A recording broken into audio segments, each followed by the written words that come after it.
Hi guys, magandang hapon sa inyong lahat guys. Welcome YouTube channel, Michael Portitin Vlog. Mayroon tayo na isang electric fan guys na tinapong guys dito sa harap sa bahay namin. Ayan guys oh. Papakita ko sa inyo yung bahay na yan guys. Yan. Tinapon niyang kahapon. Ngayon ko lang to titingnan kung anong sira nito. Kaya samahan niyo guys. Let's go.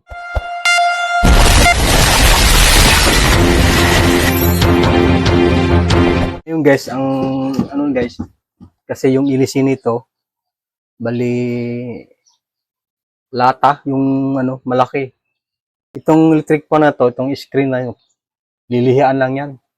Pag naayos ko na to, bibilhan ko lang na ng pilot, ang temporary lang.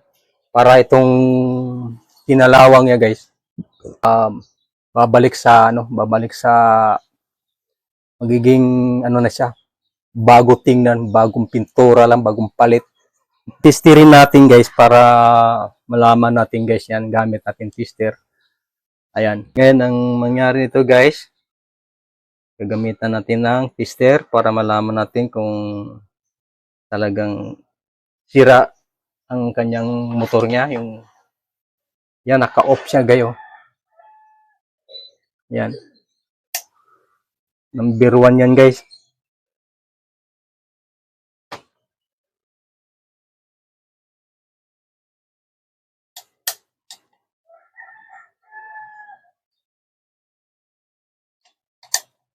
Para malaman talaga natin yan. May kuryente naman gumagana naman Ba't tinapon to? Sabi sira. Hindi naman sira. Okay. Sira nga talaga. Kahit anong ano natin guys.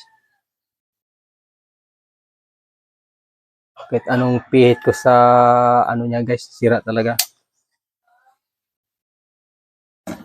Buksan natin sa likod.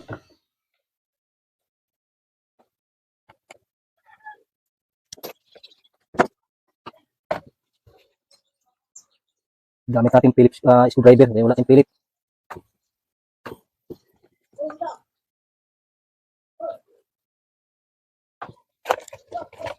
Oh.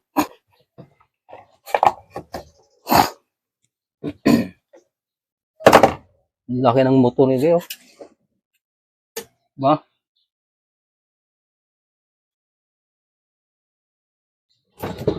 Para mano natin to.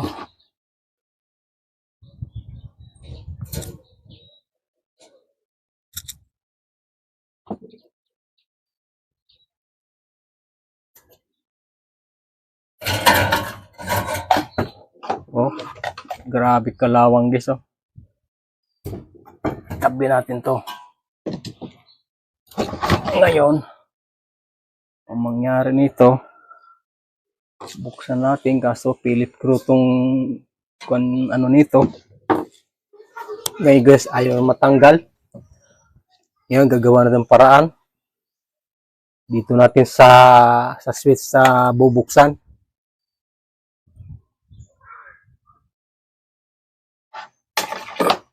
Ayan.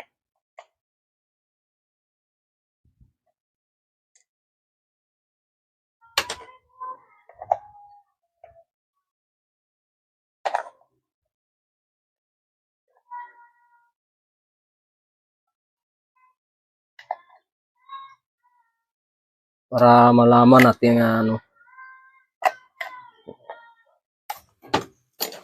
Yan, tinanggal natin yung switch.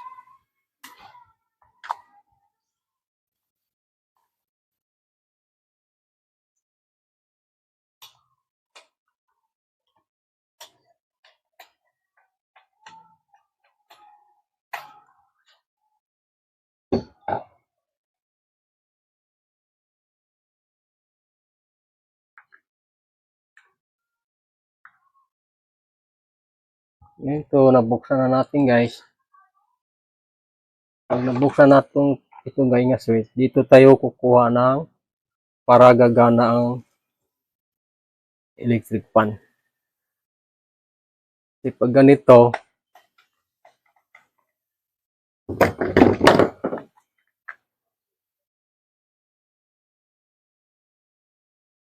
Hanapin natin yung live.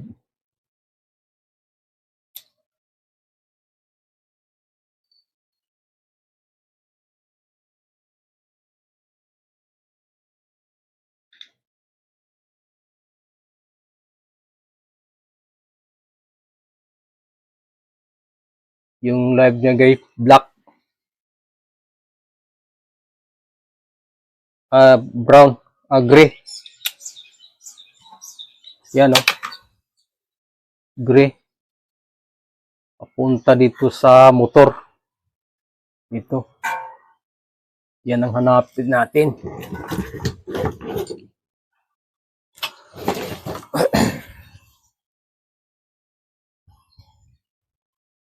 Ayan.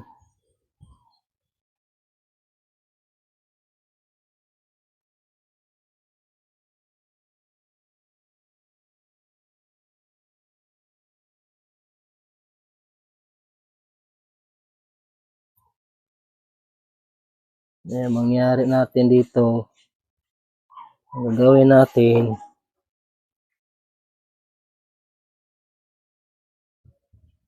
yung wire ng ito, puputulin natin to guys.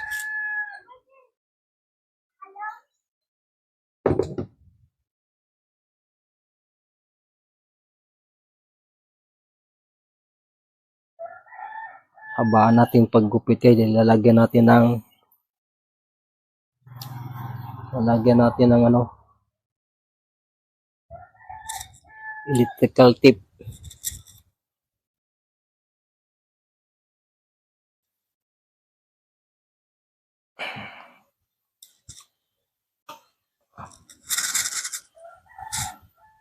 Saan cutter ko?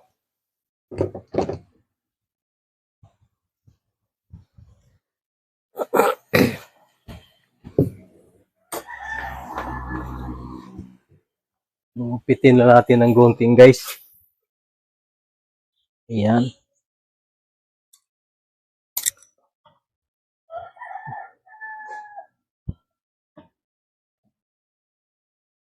Ako, nahugot pa tong wire ah.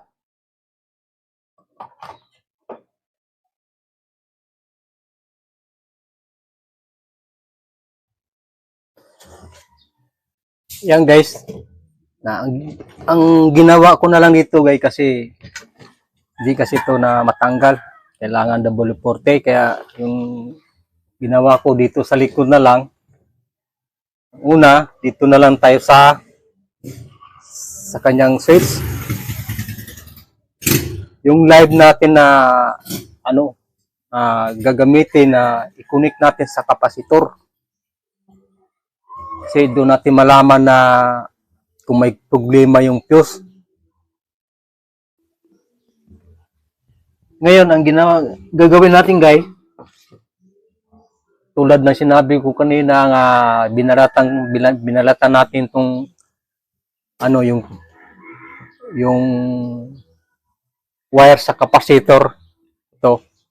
Ito nabalatan na siya. Ngayon, kukunik natin to na para malaman natin kung buo pa yung fuse. Yan, ipipilipit natin to ng husto bago natin na lalagyan ng electrical tape.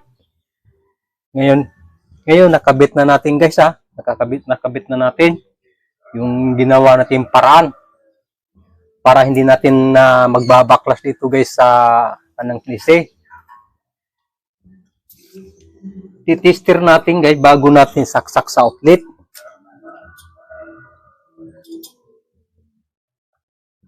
Gaya ng sinasabi ko kanina, nakalagay sa 16. Ayan. Nakalagay sa 16. Ngayon, pag natin kung buong tester natin,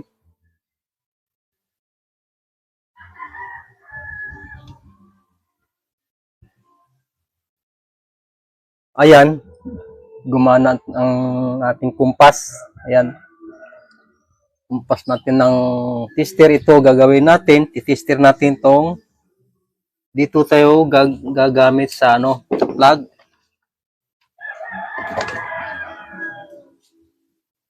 Yan.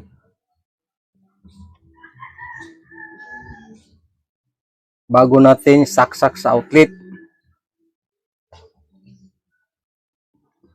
Ayan. Ngayon, iikutin natin sa number 1 kung gagana, kung umubra yung anong ang ginawa natin. Ayan guys, gumana yung number 1, number 2. Oh. Kasi kung di gumana yan, kung hindi gumana, hindi gagana yung compass ng tester natin guys. Oh. Ayan. Oh, number 3 na guys. Ngayon gagawin natin, off natin. Ayan. Yan, naka-off na yan. Yung kukuha tayong outlet. Ayan. Saksak natin. Yan, sasaksak natin.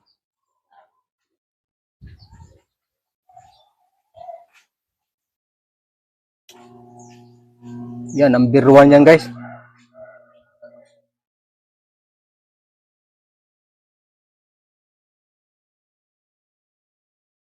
Number 2.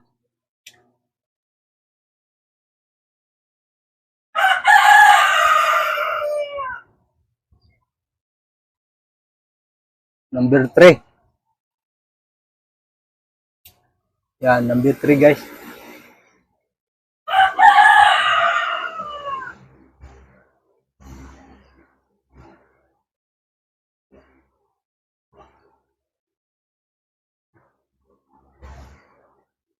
Yan guys, lakas ng number 3 kasi malaki ang motor niya eh.